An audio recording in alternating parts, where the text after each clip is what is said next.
Y'all need to watch under y'all damn nuts. Welcome to Squeal. I'm Andy. I am joined tonight by Dean Arcuri, Gillian Bartlett, John Richards and Mrs. Jones. And tonight we're talking about the very important topic of, do families fuck you up? And our beautiful set today is a vase made by one of my nieces and a lovely pen holder with stamps on it made by my niece, who I gave my old stamp collection to the Christmas before. That's like an expensive gift because she's wasted all your expensive stamps. Yeah, I didn't buy them. On your pen holder. Well, the families fuck you up. Well, I would say that that's their job, isn't it? Because if you turned out into the world at 18 or 28, however old people are when they leave home these days, and you were 42. totally sorted, it'd be boring, wouldn't it? They fuck you up as much as possible to leave you the rest of your life to sort it out. That's Well, I thought to complain that it's their fault and then you die. Yeah, that's right. And maybe you need a little bit of fucking up to be normal. Like if they just say you're super and everything's pure and wonderful all the time, when you encounter real people, Oh, you'd be a man. you won't Real people. Yeah, real people, bit nasty, bit petty. Do any of us have kids? Do you have kids, Mrs. Jones? My good friend Malice does, yes. Because I'm just wondering, did she react against her parenting to do the opposite? Like, because I'm curious, did you fuck your kids up in the opposite way to the way that your parents fucked Often, you? often. There's no way to not fuck you. There's no way to not do that though. Like, no matter how hard you try to not be your parents, you become your parents. Yeah. If you try to do what they didn't do, you do things differently, but exactly the bad ways that they did it. There's no way to not mess everything up. And that's half the fun, isn't it? Well, I know Malice is doing this thing where when you see a truck that has the ice cream coming with the music, she's telling her children an ice that cream means truck. there's no ice cream in the truck. So there's kind of these little bits here and there just to, You could go one step further and say that's the pedophile noise. Yeah. That's the pedophile truck. And if you hear that, run in the house, Like, just lock like the write a door. little when note kids get for her. disappointed about Santa Claus. It's the pedo truck. the pedo truck. Hide. Pedo truck, nice. But do you worry about what's going to happen when they discover the ice cream is really in there? Are they going to turn on you? Yes, I suspect. And I suspect. Santa And then Claus. they'll turn on you and be on sugar highs. We were having this nothing Santa Claus, worse. this Santa Claus conversation. We were having this yesterday because the thing is, I don't remember ever thinking he was real. I don't think my parents, because I was third, and I did. think by the time I came in, they couldn't be bothered. I think worn out. older brothers who are, they're going to be, that's not real. And I don't think they even ever tried it. And it's just that thing of I can't even work out if that's bad or not. That I just grew up being told. Massive "That's not." lie, isn't it? A massive lie. But then I think that so whichever position you're in, I'm an only child. People might go, oh, you're so lucky. Well, believe me. Actually, I want to thank my parents now for doing a brilliant job of fucking me up. Therapy twice a week. It's 2 days, 2 evenings. I don't have to decide what to do. So I'm really happy about that. Gillian, do you make them pay for the therapy? They're both dead, which is why I'm talking about it.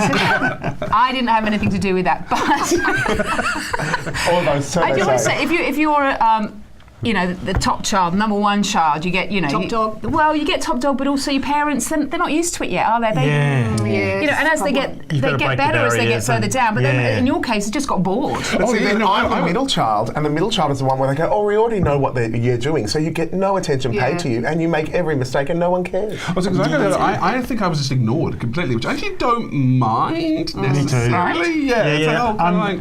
Just do your thing. I'm the fourth in 5 years, and it was just, they were just in survival mode. It was just, they'd say, go to your room, don't touch the floor and don't make any noise. So we'd spend like 2 hours in there on the windowsill. Don't touch your floor. Don't touch the floor, How do you don't not make touch any the floor? noise. Did you wear socks all the time? You get on the bed.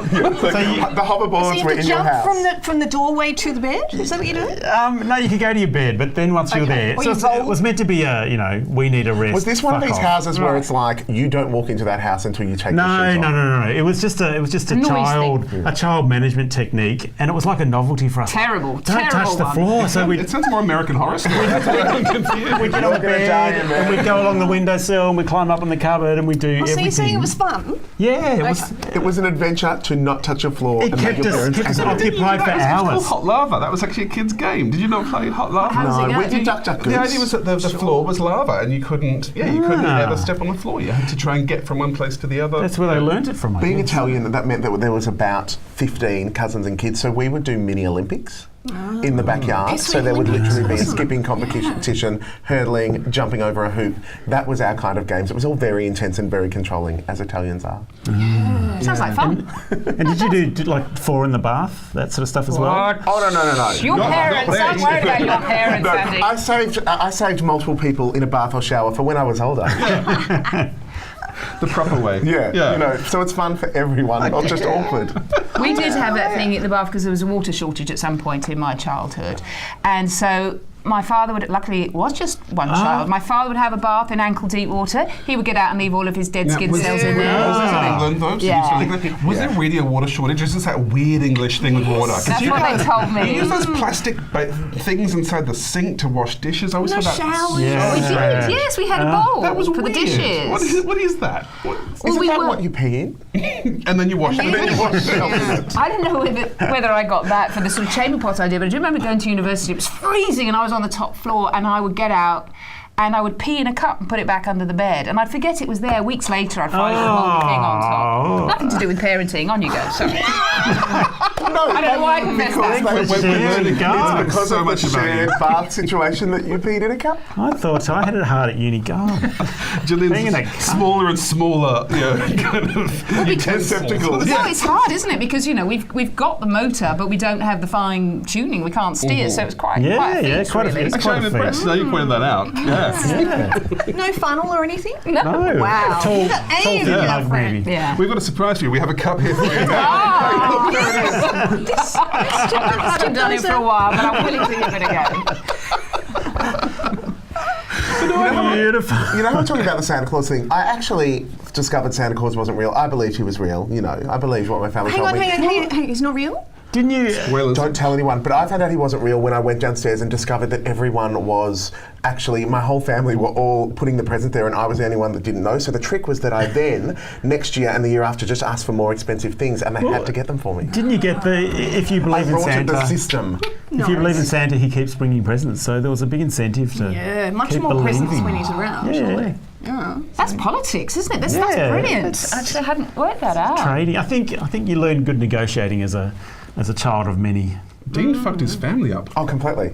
So even your younger sibling. They do it to me, I do it right back to them. Ah, It's the Italian way. family. I think it is. Hey, you're watching Squeal. We will see you next time.